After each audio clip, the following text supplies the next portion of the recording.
Halo, selamat pagi Bapak Ibu, saudara-saudara semuanya. Sekali lagi selamat pagi. Bersyukur kita bisa bertemu kembali di The City Light Purwokerto pada pagi hari ini ya Bapak Ibu. Gimana kabarnya Bapak Ibu? Luar biasa ya. Ini sudah masuk minggu kedua Agustus. Ya katanya bulan Agustus adalah bulan kemerdekaan ya. Setuju Bapak Ibu? Nah, apakah Bapak Ibu sudah merasakan hawa-hawa kemerdekaan? Sudah? Oh, ada yang sudah, ada yang belum ya. Kami di Batu Raden masih merasakan hawa-hawa dingin Bapak Ibu pagi hari. Terus siang harinya kami merasakan hawa-hawa yang sangat panas gitu ya.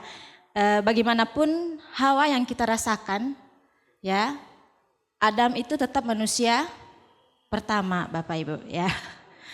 Baik, jadi selama kira-kira 1 jam ke depan Bapak Ibu kita akan menyanyikan 1-2 lagu bersama dengan Victor and the City Light Band yang sudah standby di belakang saya Bapak Ibu.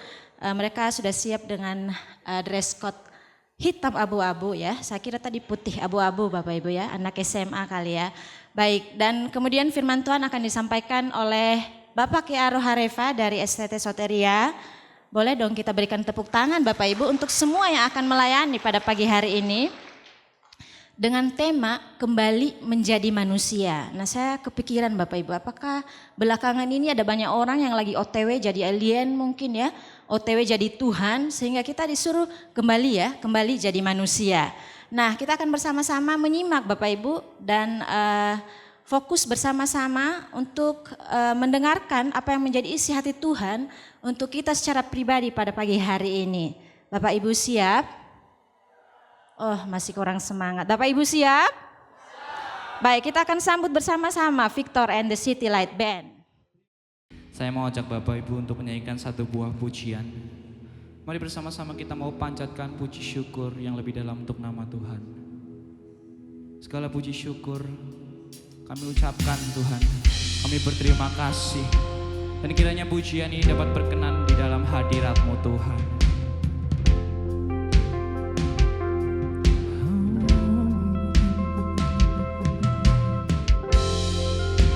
Mari Bapak Ibu semuanya, bersama-sama kita nyatakan pujian ini.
Pikiranku, kehendakku, kami serahkan kepadamu Tuhan. Ku serahkan padamu. Harapanku hanya di dalam-Mu. Ku kan teguh bersama-Mu Tuhan. Jadikan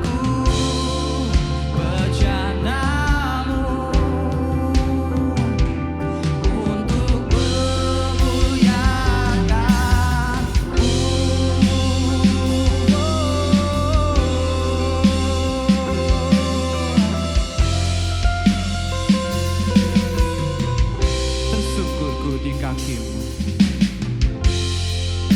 Tersungkurku di kaki-Mu. Rasakan hadirat-Mu.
you Jesus. Yes, thank you Lord.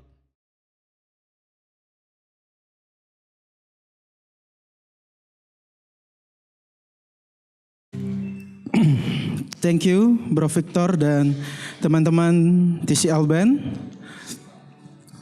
Selamat pagi Bapak Ibu Saudara sekalian. Gimana kabarnya satu minggu ini Bapak Ibu?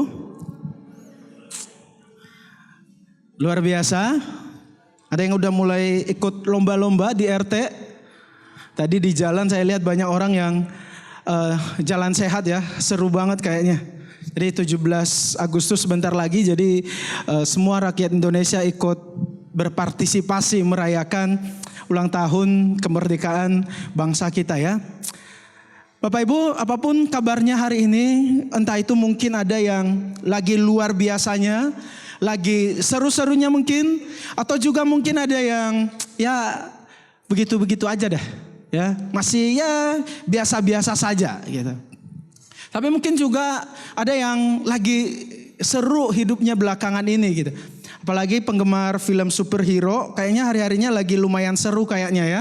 Karena film Spider-Man lagi tayang di bioskop. Jadi mungkin lihat lagi seru-seru belakangan ini ya nggak apa-apa. Jadi Bapak Ibu, apapun kondisi kabar kita belakangan ini ya tetap harus disyukuri dan dinikmati ya. Karena nggak selalu setiap minggu itu harus selalu luar biasa. Nggak mesti Bapak Ibu. Kadang-kadang juga ada saatnya kita merasa biasa-biasa saja. Tetapi ingat bahwa keadaan yang biasa-biasa saja juga tetap adalah anugerah Tuhan yang perlu kita syukuri dan kita nikmati. Baik Bapak Ibu. Saya akan memulai khotbah saya hari ini tentu saja bukan tentang Spider-Man, of course bukan tentang Spider-Man, tapi tentang mentornya Spider-Man Bapak Ibu. Ya, ada yang kenal Iron Man? Nah kalau lihat gambarnya kayaknya familiar lah ya bagi kebanyakan orang, apalagi penggemar film superhero tahu banget nih Iron Man gitu ya. Nah, Iron Man ini diperankan oleh seorang yang bernama Robert Downey Jr. Nah mungkin banyak orang mengenal dia sebagai aktor terkenal saat ini. Salah satu aktor yang bayarannya juga termahal nih saat ini nih si beliau ini. Tapi Bapak Ibu, apa yang kita lihat sekarang ini ternyata berbeda apa yang terjadi ketika dia masih muda sekali. Ternyata perjalanan hidupnya juga tidak mudah. Nah jadi sejak muda si Robert Junior ini kan sudah artis sebenarnya dari muda gitu. Dan sejak muda itu juga dia sudah mengenal yang namanya narkoba. Jadi ketika karirnya mulai naik, maka kecanduannya terhadap narkoba juga semakin menjadi-jadi. Jadi mungkin karena kehidupan seorang public figure itu tidak mudah. Jadi ketika dia mengalami kesulitan, dia mengalami tekanan dari publik gitu, maka dia akan lari ke narkoba. Dia akan menggunakan narkoba untuk memberikan ketenangan dalam hidupnya. Jadi menggunakan obat terlarang tersebut menjadi salah satu cara yang ia gunakan untuk menghadapi tekanan hidup yang ia alami pada saat itu. Karena menurutnya obat itu menjadi tempat yang aman untuk berlindung dari semua masalah yang ia hadapi. Nah mungkin awalnya dia saya cuman butuh sesuatu yang bisa membuat saya merasa lebih baik. Saya cuman butuh tempat untuk melupakan masalah saya sebentar kok. Jadi dia memakai barang tersebut. Tetapi Bapak Ibu, sesuatu yang awalnya terasa seperti pelarian menjadi tempat yang aman, justru perlahan mengambil kendali atas hidupnya. Nah hingga akhirnya dia itu terjerat hukum. Jadi dia juga pernah dipenjara gara-gara masalah itu. Yang tadinya dia bilang ini adalah tempat yang aman, justru menjadi jerat hukum bagi dia. Dia dipenjara, bahkan karirnya sempat hancur gitu sebelum dia berperan sebagai Iron Man. Apa yang awalnya dia pikir sebagai tempat yang aman untuk menghadapi masalah, justru malah menjadi masalah yang menghancurkan hidupnya. Bapak Ibu Saudara, mungkin kita tidak punya pergumulan yang sama seperti Robert Junior ini. Tetapi polanya bisa sama Bapak Ibu. Ketika hidup terasa berat, kita mencari tempat pelarian yang aman. Dalam ilmu psikologi ada seorang ilmuwan yang bernama Abraham Maslow. Nah, dia itu melakukan penelitian Bapak Ibu. Dia meneliti tentang kebutuhan manusia. Nah, jadi kemudian dia meneliti dan kemudian dia membuat hierarki kebutuhan manusia. Dari hasil penelitiannya itu dia membuat hierarki kebutuhan. Nah, dalam penelitiannya itu menunjukkan bahwa ternyata rasa aman itu adalah kebutuhan dasar manusia setelah kebutuhan jasmani. Jadi kalau makanan, baju sudah terpenuhi, maka kebutuhan manusia setelah itu adalah merasa aman. Jadi setiap manusia itu ingin merasa terlindungi. Dia ingin tahu bahwa hidupnya ada di dalam kendalinya. Dan kalau hidupnya ada di dalam kendali dirinya, maka dia merasa oke, saya aman. Dia ingin punya sesuatu yang membuat dia bisa berkata, oke, setidaknya saya merasa aman nih. Di posisi ini saat ini saya merasa aman.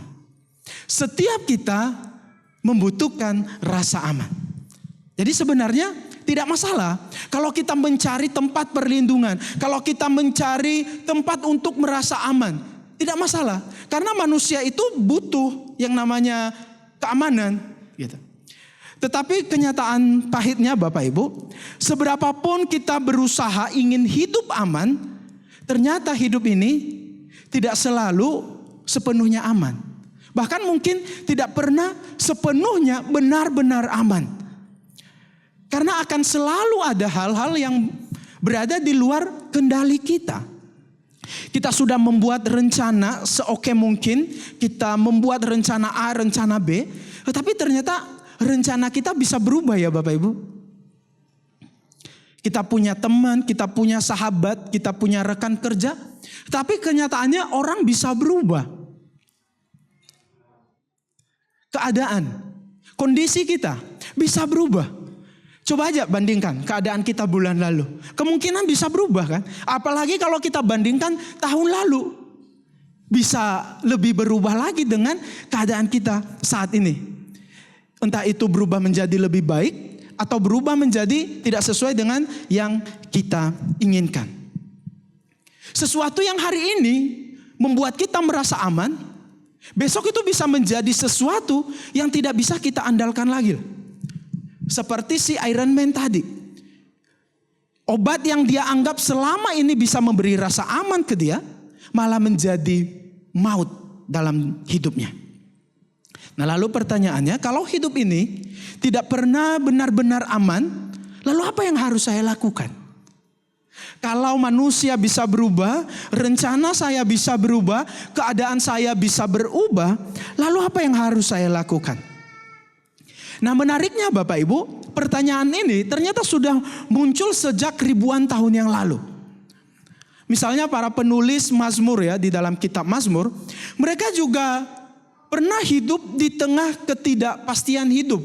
Mereka hidup di tengah kondisi yang berubah-ubah. Dan mereka juga mempertanyakan hal yang sama. Nah, kita akan melihat salah satunya Bapak Ibu di dalam Mazmur 46. Mazmur 46 ini menunjukkan kepada kita apa yang harus kita lakukan ketika kita menghadapi hidup yang tidak selalu benar-benar aman. Nah, saya akan bacakan untuk kita semua Mazmur 46. Kita akan baca ayatnya beberapa saja karena cukup panjang. Saya akan baca ayatnya yang pertama sampai yang keempat. Nanti Bapak Ibu baca ayat 11 sampai 12 ya. Oke, saya baca dulu ayat 1 sampai 4. Untuk pemimpin biduan dari Bani Korah dengan lagu Alamot nyanyian. Allah itu bagi kita tempat perlindungan dan kekuatan. Sebagai penolong dalam kesesakan sangat terbukti. Sebab itu kita tidak akan takut sekalipun bumi berubah, sekalipun gunung-gunung goncang di dalam laut, sekalipun ribut dan berbuih airnya, sekalipun gunung-gunung goyang oleh geloranya. Ayat 11, 1, 2, 3.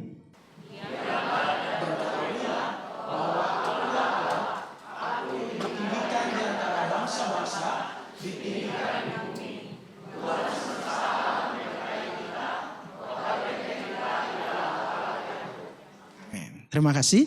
Bapak Ibu, tadi kalau kita baca ayat yang pertama, di sana tuh ada istilah asing mungkin ya. Bani Korah dan juga Alamot. Gitu. Nah, Bani Korah ini Bapak Ibu salah satu bagian dari suku Lewi. Jadi mereka itu yang melayani di lagu dan musik.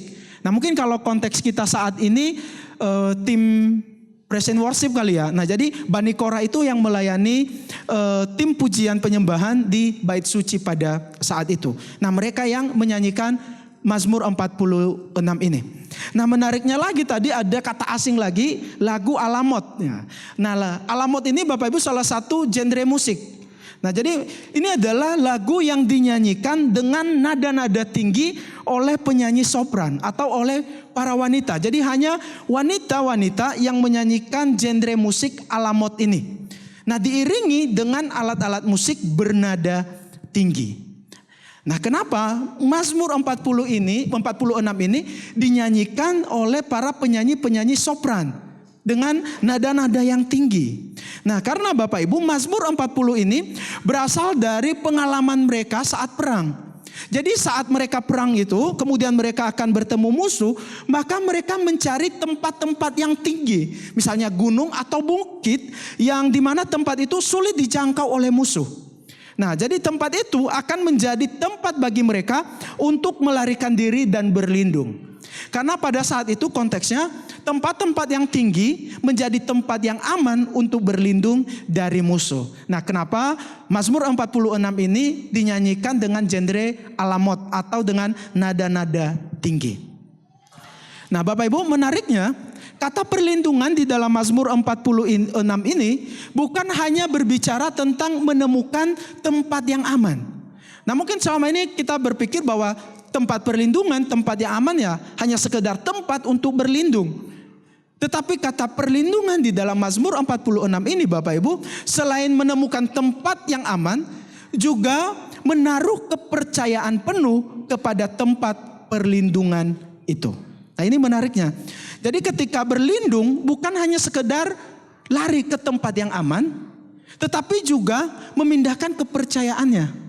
Jadi di mana tempat ia merasa aman, dia harus menaruh percayanya di situ. Jadi misalnya nih, ada seseorang yang sedang dikejar oleh musuh nih. Nah, kemudian dia menemukan tempat untuk berlindung. Maka ketika dia berada di tempat perlindungan itu, dia bukan hanya berpindah dari tempat yang berbahaya ke tempat yang aman, tetapi dia juga berhenti mengandalkan kekuatannya sendiri dan mulai percaya bahwa tempat perlindungan itu sanggup menjaganya. Nah, begitu juga dengan Alkitab Bapak Ibu. Ketika dia menyebut Tuhan sebagai tempat perlindungan, maka ini bukan hanya berbicara tentang tempat, tetapi ini juga disertai dengan rasa percaya. Jadi kalau kita berkata Tuhan adalah tempat perlindungan saya, maka bukan hanya sekedar kita berlindung di bawah atap, tetapi di sana juga disertai rasa percaya kepada Tuhan. Kita itu bisa datang kepada Tuhan ya Bapak Ibu, tetapi hati kita kadang masih mengandalkan diri sendiri kan. Kita berkata ya Tuhan, gunung batu tempat perlindunganku. Tetapi dalam hati masih mengandalkan diri sendiri. Nah, hari ini firman Tuhan mengingatkan kita bahwa berlindung kepada Tuhan itu berarti mempercayakan diri sepenuhnya kepada Tuhan. Dan percaya ini bukan hanya percaya oh Tuhan itu ada, saya percaya Tuhan itu ada, tidak.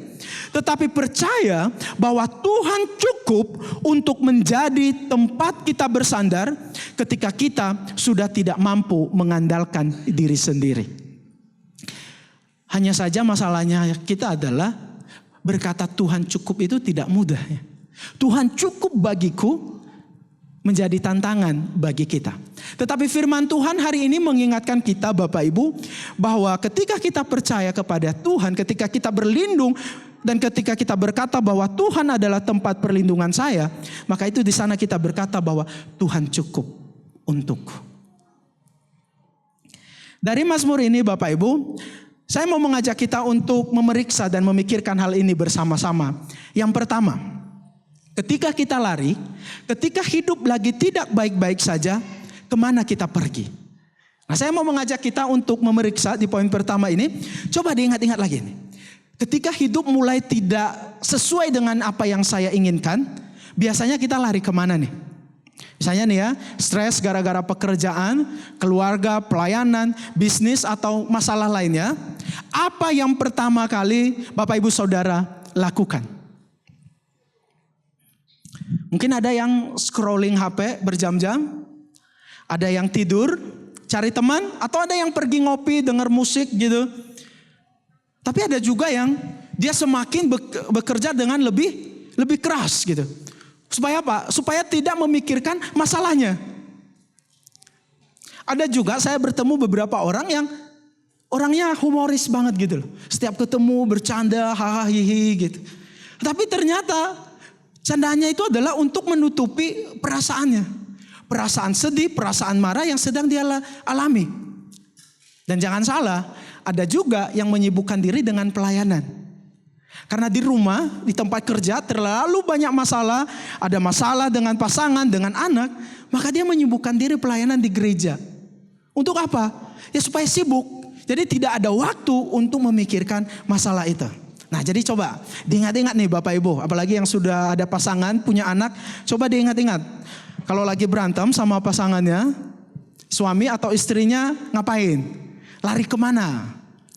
Atau kalau anaknya lagi ngambek sama papa mamanya berantem, si anak lari kemana? Cari teman ngobrol, cari tempat untuk ngopi, ngurung diri di kamar, atau apa biasanya? Mungkin ada yang pergi perawatan mungkin ya, biar makin glowing gitu. Atau cari makan yang banyak gitu. Kan ada juga kan stresnya adalah lari ke makanan gitu. Nah ada cerita lucu Bapak Ibu. Ada seorang pria bernama Winston Churchill.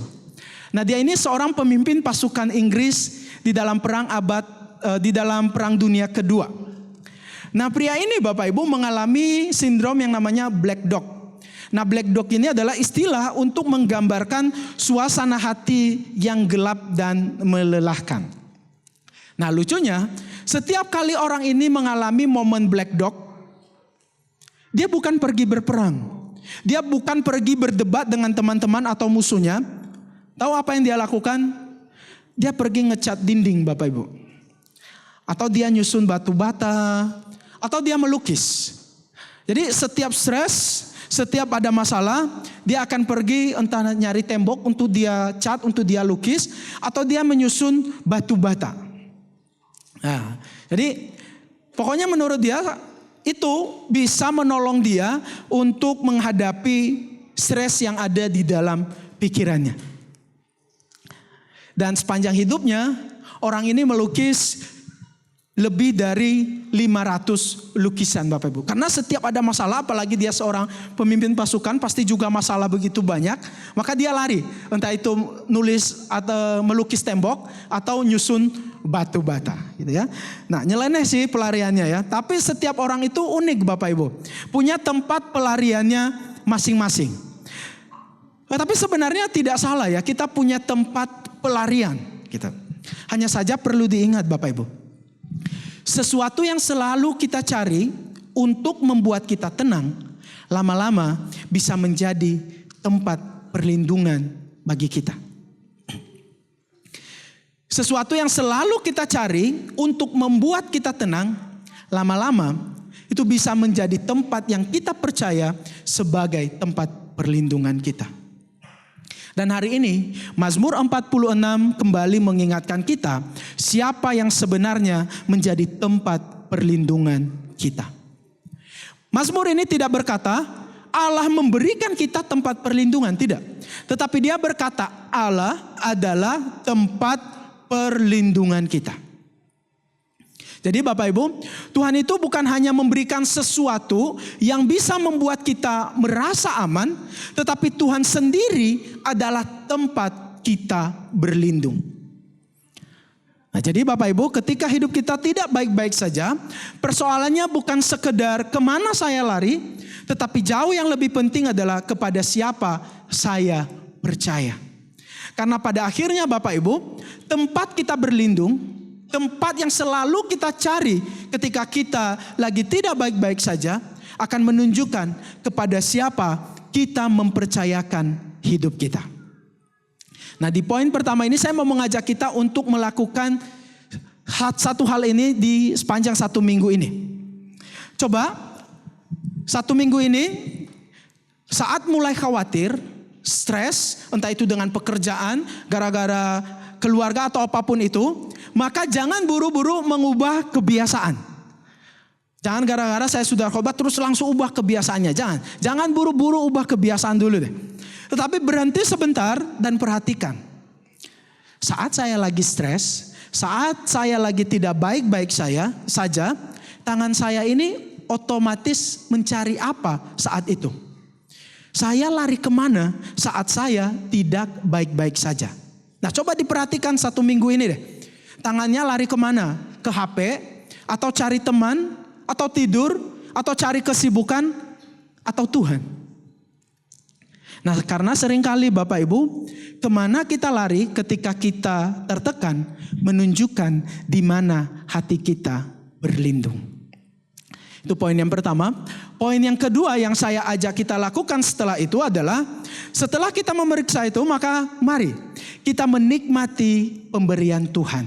Nah, poin yang kedua yang ingin saya ajak kita pikirkan bersama-sama hari ini adalah, mari kita pegang berkat Tuhan, tetapi jangan menggenggam.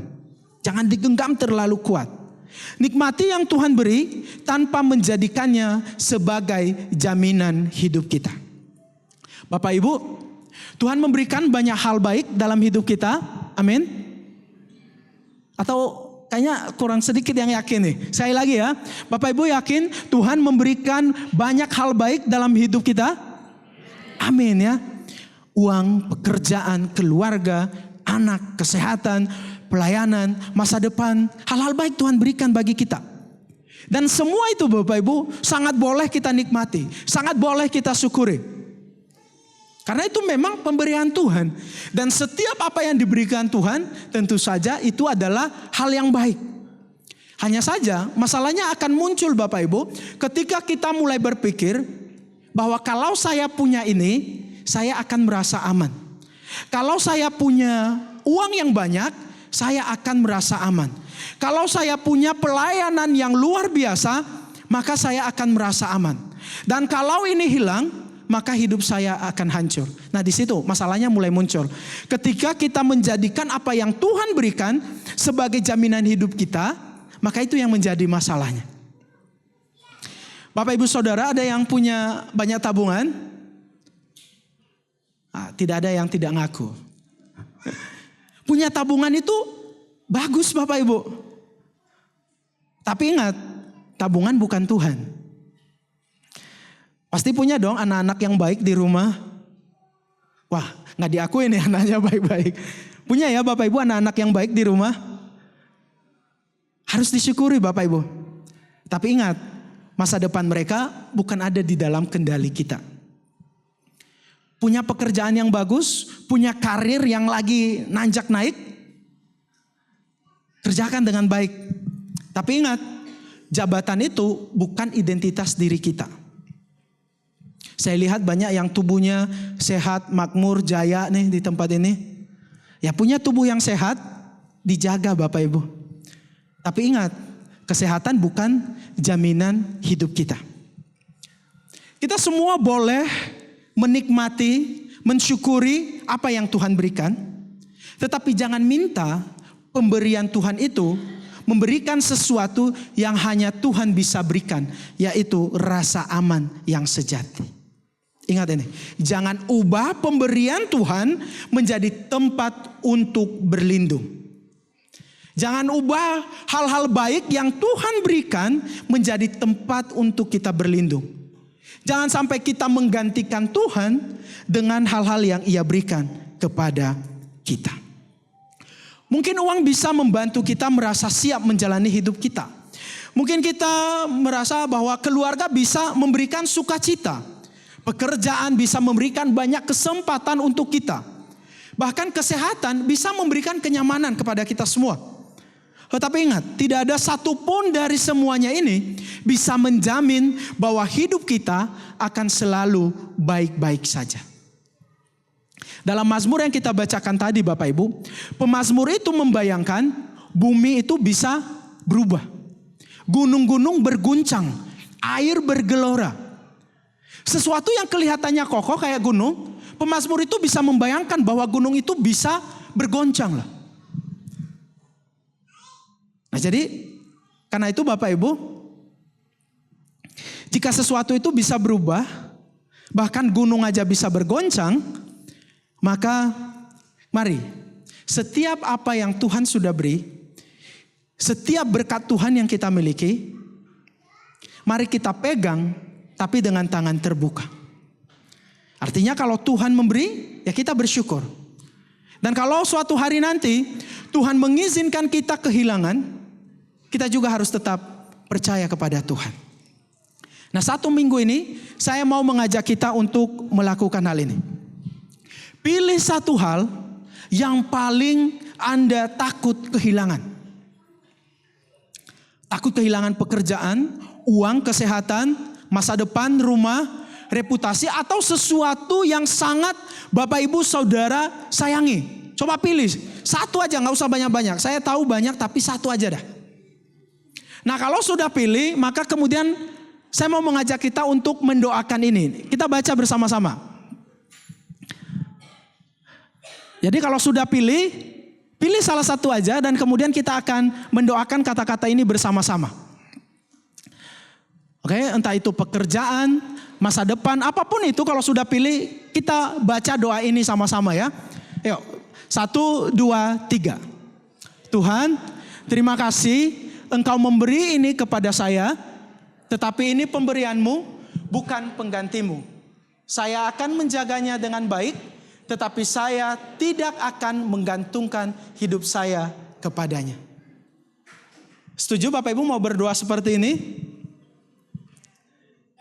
Tuhan, terima kasih Engkau memberikan ini kepada saya, tetapi ini adalah pemberian-Mu, bukan pengganti-Mu. Saya akan menjaganya dengan baik, dan tidak akan menggantungkan hidup saya kepadanya. Nah 1 minggu ini nanti kita akan coba lakukan Bapak Ibu. Nah kalau sudah berdoa begini, maka terakhir yang dikerjakan adalah berhenti mengerjakan bagian Tuhan. Ini poin yang ketiga, yaitu berhenti.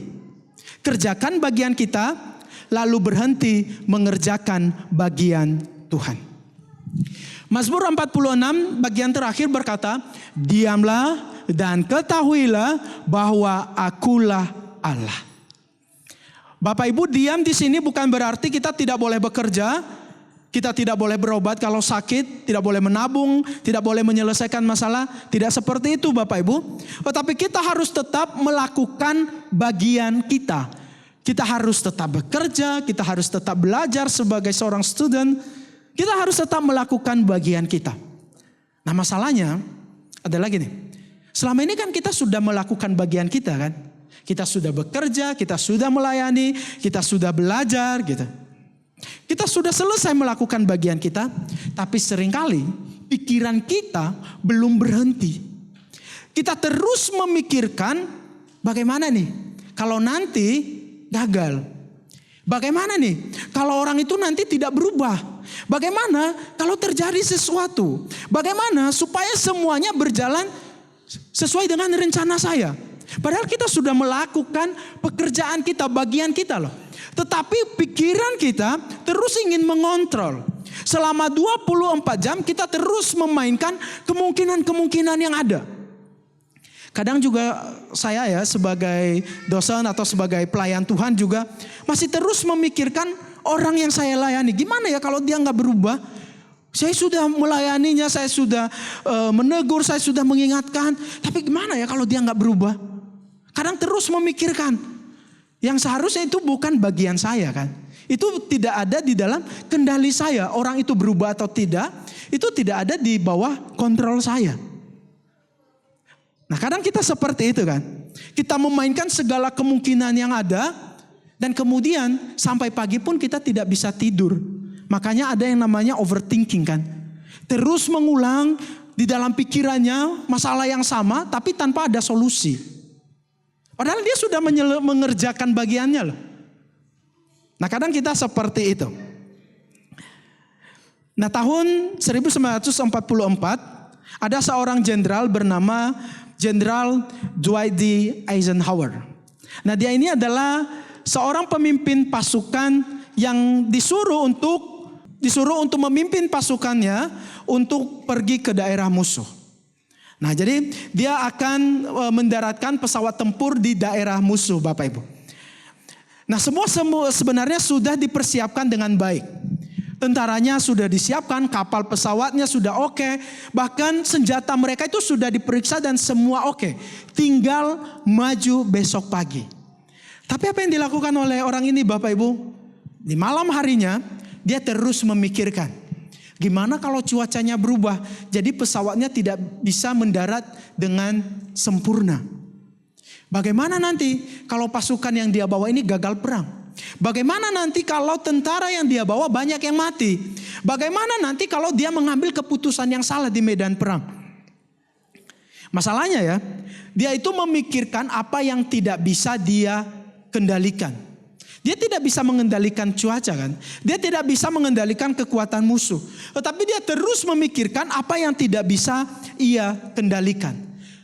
Dia terus memikirkan kemungkinan buruk yang akan terjadi. Padahal belum terjadi. Nah, kemudian menariknya Eisenhower ini karena dia tidak bisa tidur sepanjang malam. Dan kemudian dia menulis sebuah surat. Semacam surat wasiat nih ya. Kalau nanti ini kayaknya misi gagal deh. Maka dia menulis sebuah surat. Di mana di dalam surat itu dia menjelaskan dan dia mengatakan di akhirnya dia akan mengambil tanggung jawab. Kalau nanti misi ini gagal, dia yang akan bertanggung jawab sepenuhnya. Walaupun sebenarnya surat ini hanya dimuseumkan, tidak pernah dibuka pada saat itu karena misinya berhasil, Bapak Ibu. Tapi meskipun misinya berhasil besok pagi, tetapi sepanjang malam dia tidak bisa tidur. Bapak Ibu, seringkali hal yang sama bisa terjadi dalam hidup kita. Kita sudah melakukan bagian kita sudah bekerja, kita sudah belajar, namun setelah semuanya selesai, ternyata pikiran kita belum selesai. Tubuh kita sudah berhenti bekerja, tetapi pikiran kita terus mengingat pekerjaan yang belum selesai. Terus memikirkan peristiwa-peristiwa yang belum terjadi. Di tahun 1927 ada seorang psikolog yang iseng, Bapak Ibu, orang ini bernama Bluma Zygarnik. Nah, ada suatu hari dia sedang duduk di restoran. Nah, kemudian saat ada di restoran, dia itu memperhatikan para waiters itu. Kemudian dia penasaran dan heran. Kok bisa ya, semua pelayan-pelayan ini bisa mengingat semua pesanan yang datang dengan detail. Namun kemudian akan lupa setelah pesanan itu disajikan. Jadi kalau pesanannya belum disajikan mereka tidak lupa. Tapi kalau sudah disajikan mereka akan lupa. Nah, kemudian si psikolog ini melakukan penelitian, Bapak Ibu. Nah, dia mengobservasi para waiters. Nah, kemudian dia menemukan. Dan kemudian hasil temuannya ini dikenal dengan istilah Zygarnik Effect, Bapak Ibu. Yaitu manusia itu ternyata cenderung mengingat sesuatu yang belum selesai daripada yang sudah selesai. Jadi otak kita itu bekerja dengan unik, Bapak Ibu. Otak kita itu menciptakan ketegangan kognitif terhadap hal-hal yang belum selesai. Jadi ada pekerjaan yang belum selesai, maka otak kita itu akan menekan. Supaya apa? Supaya kita segera menyelesaikan pekerjaan itu dan ketegangan di otak ini bisa menghilang. Nah, makanya ada kan orang yang sudah pulang dari kantor tapi udah duduk di sofa, udah duduk di rumah gitu, tetapi pikirannya masih di kantor. Karena otaknya itu terus menekan untuk menyelesaikan pekerjaan yang ada. Jadi yang belum selesai membuat pikiran kita terus menggenggamnya supaya segera diselesaikan. Nah, ini yang sering terjadi dalam hidup kita, Bapak Ibu. Kita ingin semuanya selesai, kita ingin semuanya jelas dan terkendali. Tapi ingat Bapak Ibu, saat kita berada di titik seperti itu, sebenarnya kita bukan sedang bertanggung jawab. Tapi kita sedang mencoba mengambil alih posisi Tuhan. Oleh sebab itu, mari kita belajar membedakan Apa yang masih bisa saya lakukan dan apa yang tidak bisa saya kendalikan. Nah setelah itu ya berhenti. Berhenti mencoba menjadi Tuhan atas diri kita sendiri. Dan ketika kita berhenti mencoba untuk mengambil alih posisi Tuhan Bapak Ibu, saat itulah kita bisa kembali menjadi manusia. Jika selama ini kita mengambil alih posisi Tuhan, maka mari kita mengembalikan posisi Tuhan. Mari kita kembali menjadi manusia seutuhnya. Nah ini praktek terakhir minggu ini. Jadi 1 minggu ini coba setiap malam tanyakan 2 hal ini. Kira-kira apa yang masih bisa saya lakukan? Maka saya akan kerjakan. Apa yang masih bisa saya lakukan? Saya akan kerjakan. Dan kemudian yang kedua, kira-kira apa yang tidak bisa saya kendalikan? Maka serahkan kepada Tuhan. Nah setelah itu Bapak Ibu pergi tidur. Gak usah lagi dipikirkan. Karena kita sudah tahu apa yang saya bisa lakukan, saya kerjakan. Dan apa yang tidak bisa saya kendalikan, saya serahkan kepada Tuhan. Dan setelah itu apa yang dilakukan? Pergi tidur, tinggal tidur aja. Gitu ya. Karena tidur juga menjadi tindakan iman yang sederhana Bapak Ibu. Karena ketika kita tidur, kita itu seolah-olah sedang berkata, Tuhan, saya tidak mengendalikan dunia ini, tetapi saya percaya bahwa Engkau tetap bekerja bahkan ketika saya sedang tidur. Jadi buat opa-oma yang mungkin pikirannya begitu banyak hal yang dipikirkan, nah lakukan 2 hal ini. Ingat, apa yang masih bisa saya lakukan, saya kerjakan. Apa yang tidak saya bisa kendalikan, ayo belajar kita serahkan ke dalam tangan Tuhan. Dan kemudian kita pergi tidur. Tuhan yang akan menolong dan Tuhan yang akan terus memimpin setiap kita. Bapak Ibu saya mau ngajak kita untuk berdiri. Kita mau meresponi firman Tuhan ini dengan satu pujian yang kita mau menyatakan kerinduan kita kepada Tuhan. Biarlah lingkupan Tuhan yang akan selalu menyertai kita. Dan kita juga menyatakan bahwa hanya di dalam Tuhan kita mendapatkan ketenangan. Lingkupiku dengan sayapmu.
Katakan bersama-sama, jiwaku tenang dalam Kristus.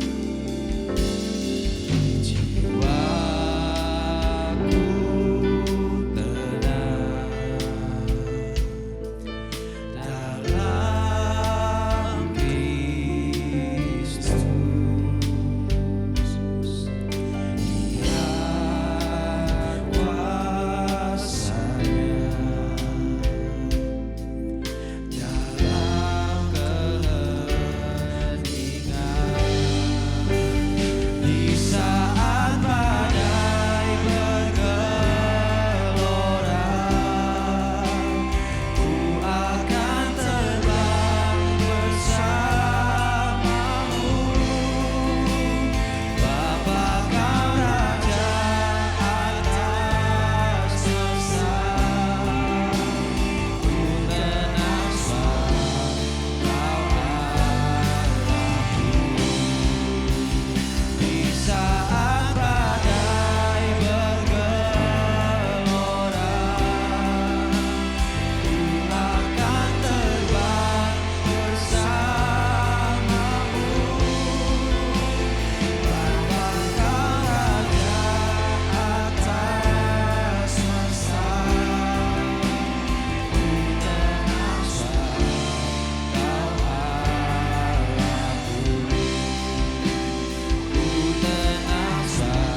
Tuhan, kami sadar bahwa hidup tidak selalu aman dan tidak selalu sesuai dengan apa yang kami inginkan. Tetapi ajarlah kami Tuhan untuk tidak mencari rasa aman hanya dari apa yang kami miliki. Tetapi kami mau belajar berlindung dan menaruh percaya kami kepadamu saja. Ketika hidup kami terguncang, ingatkan kami bahwa Engkau tetap menjadi tempat perlindungan dan kekuatan kami ya Tuhan. Kami mau menyerahkan hidup kami, kekhawatiran dan masa depan kami ke dalam tangan-Mu. Terima kasih Tuhan, hanya dalam nama Tuhan Yesus Kristus, Juru Selamat kami sudah berdoa. Amin.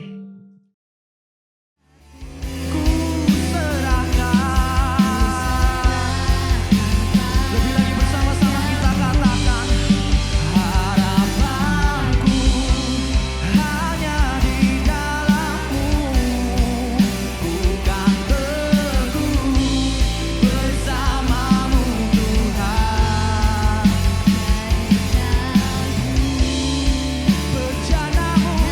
Berjana-Mu Tuhan, untuk